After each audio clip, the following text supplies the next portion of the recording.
Today I'm going to be testing this $100 Focusrite interface versus this $10,000 Lavry interface. I haven't seen anyone in the world do this test, let alone play the results. Matt, that works at the studio, told me he was using the Focusrite Scarlett as his audio interface, and being the audio snob that I am, I laughed at him hard.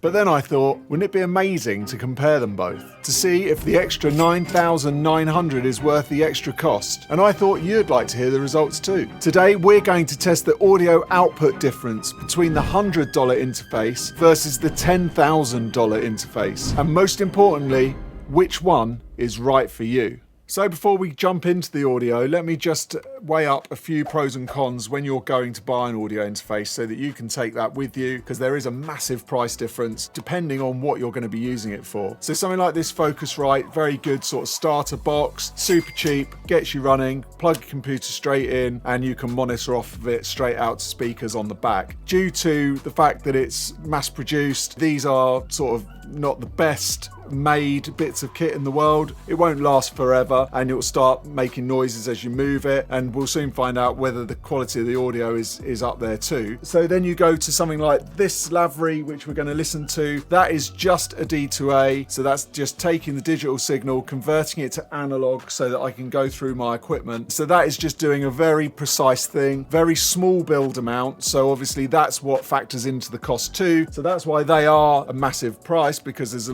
one guy building them, whereas this is built on a production line. To make this a fair test, let me explain to you how I'm going to route these. I'm going to come straight out of this and straight out of that into my A to D. My A to D is called a Lynx Helo. The Lynx Helo is just another audio interface that I have which converts the analog signal back to digital. That way we can hear exactly like for like. They will be level matched, so they are exactly the same as each other, which will give us a super fair comparison. Because YouTube isn't the best place to listen back to audio, I've included links below for you to download the original audio of these so you can play them back to back on your system in your studio to hear exactly how they're sounding. But before we get into listening to these, do me a big favor and hit the like button and subscribe if you haven't already. So let's find out how this sounds compared to this D2A. So when you're looking at the screen and you're listening to it, the B version, which is the orange version, is the Focusrite, and when I flick this to A, then that is the Lavry. They are totally level matched, so we can hear exactly how they sound. So starting with the bass, we always start with the low end and work to the top, so let's have a listen to the low end.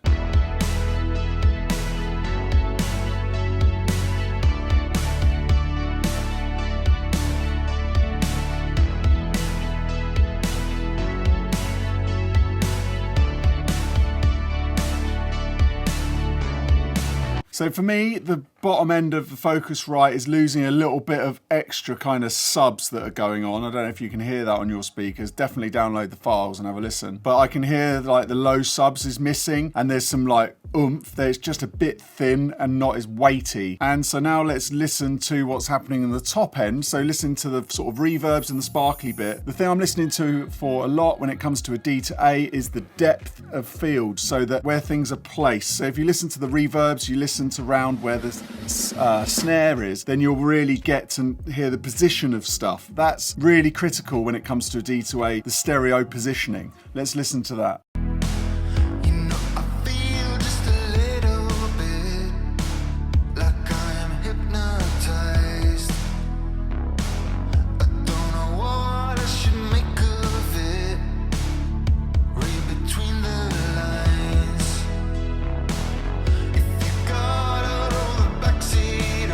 So for me, when the snare's hitting, it's just hitting flat with the Focusrite, and it's got some nice depth and sort of smash with the Lavry. It reminds me of a sort of 80s sounding song. So it's like really analogy, a lot of field, a lot of stuff going on, where the Focusrite just sounds kind of like a flat MP3 to my ears. So let's have a listen again to the whole thing in and out, and then you can download the files and have a really good play with yourself.